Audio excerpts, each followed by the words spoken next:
తాను సీఎంగా ఉన్నంత వరకు సినిమాలకు బెనిఫిట్ షోలు ప్రత్యేక పర్మిషన్లు ఉండవని తెలంగాణ రాష్ట్ర సీఎం రేవంత్ రెడ్డి సంచలన వ్యాఖ్యలు చేశారు. తాజాగా ఆయన తెలంగాణ రాష్ట్ర అసెంబ్లీ సమావేశాల్లో ఈ ఘటనపై చర్చించారు. సినిమా ఇండస్ట్రీ అభివృద్ధి కోసం తమ ప్రభుత్వం స్పెషల్ షోలు, టికెట్ రేట్లు పెంచుకునేలా అనుమతులు జారీ చేసిందని ఆయన తెలిపారు. అయితే ఓ వ్యక్తి మృతి కారణంగా ఇకపై సినిమాలకు ఎలాంటి స్పెషల్ ప్రివిలేజ్లు ఉండవని, తాను సీఎంగా ఉన్నంతవరకు ఎలాంటి ప్రత్యేక పర్మిషన్లు ఉండబోవని సీఎం అసెంబ్లీ సమావేశాల్లో పేర్కొన్నారు. ఓ సాధారణ మహిళ మృతి చెంది ఆమె కుమారుడు ఆసుపత్రిలో కోమాలో ఉండగా ఒక్క సినిమా ప్రముఖులు కూడా అతడిని చూసేందుకు వెళ్లలేదని, కానీ ఓ హీరో జైలుకు వెళ్లి బెయిల్పై రాగానే సినిమా పరిశ్రమకు చెందిన సెలబ్రిటీలు అతని ఇంటికి క్యూ కట్టారు అంటూ రేవంత్ విమర్శలు చేశారు. ఇలా తెలంగాణ సీఎం సంధ్య థియేటర్ ఘటనపై చేసిన కామెంట్స్ ప్రస్తుతం హాట్ టాపిక్ గా మారాయి.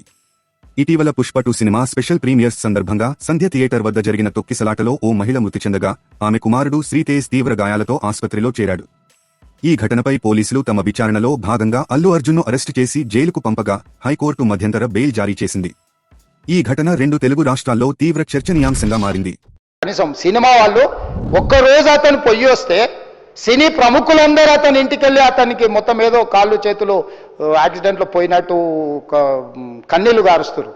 ఈ సినీ ప్రముఖులు ఒక్కరైనా హాస్పిటల్ పోయినరా అధ్యక్ష? నేను సూటిగా తమ ద్వారా సినీ ప్రముఖులను నేను అడుగుతున్నా అధ్యక్ష.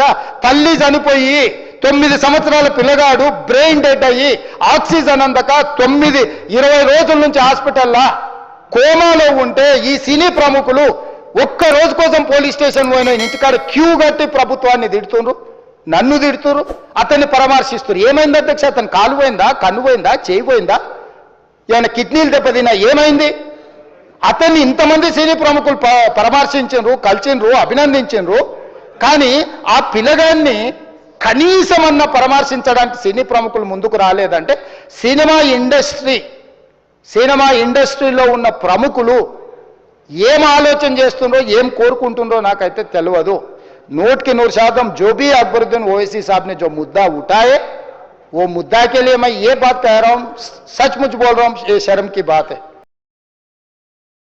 తాజా సమాచారం కోసం లైక్ చేయండి, సబ్స్క్రైబ్ చేయండి, నోటిఫికేషన్ల కోసం గంట సింబల్ ఆన్ చేసి పెట్టండి.